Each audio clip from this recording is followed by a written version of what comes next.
This session is going to be all about learning how to find the perfect buyers for your domain names. And I'm going to show you 10 different ways to find end users for your domain names. An end user is simply whoever ends up using the website that you're selling. Now, make no mistake about it, these 10 steps are powerful. There's no better way to find prospects online than the 10 methods I'm about to show you. Some of them are fairly obvious, some of them not so obvious, but they all are very effective.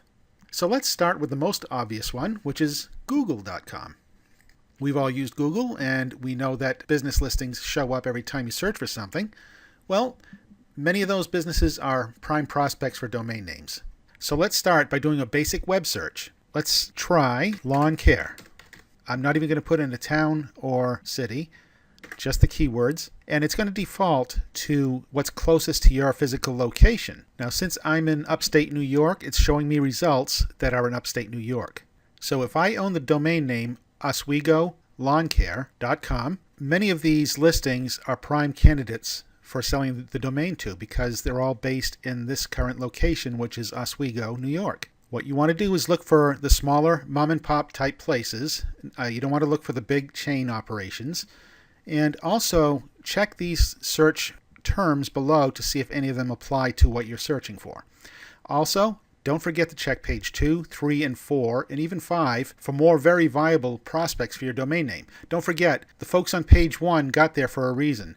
The folks on page 2, 3, 4, and 5 and on, they need help to do some marketing online. Whether that's through a search engine result or whether it's through a website that can bring them more traffic, regardless of where it's positioned on the search engine, you have something that will help them. Now, let me show you something up on the top where it says Search Tools. Click on that, and right now I'm in Oswego, New York, so that's where it's defaulted to. But if you want to check a different area, just type in the zip code. Let's say I want to check Boston. 02134 is a Boston zip code. I'll check that, and now it's showing me the results for Boston, Massachusetts, and the surrounding areas. So here you have prospects for that location. Now you want to avoid the sites that look like they are just informational type websites like this one. You want to look for companies that are selling their services.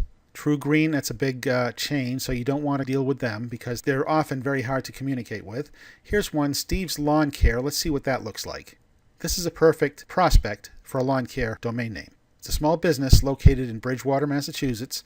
So if you had the domain name Bridgewater Landscapers or Bridgewater Lawn Care, this would be a very viable prospect. Quite often they'll have a contact us page. It'll give you a lot of the information about who to contact. For billing, customer service is Steve, and it's got the address and phone numbers, and often they don't have an email address here, but we'll go into how to find email addresses later on. So it's as simple as that. Just go through the listings and find the companies or the local businesses that are selling the service for your niche. You may want to dig deeper by clicking on one of these searches related to lawn care. If we clicked on lawn care tips, it may present more prospects. And each time you dig deeper, you'll find more suggestions for lawn services. Lawn fertilizer, aeration.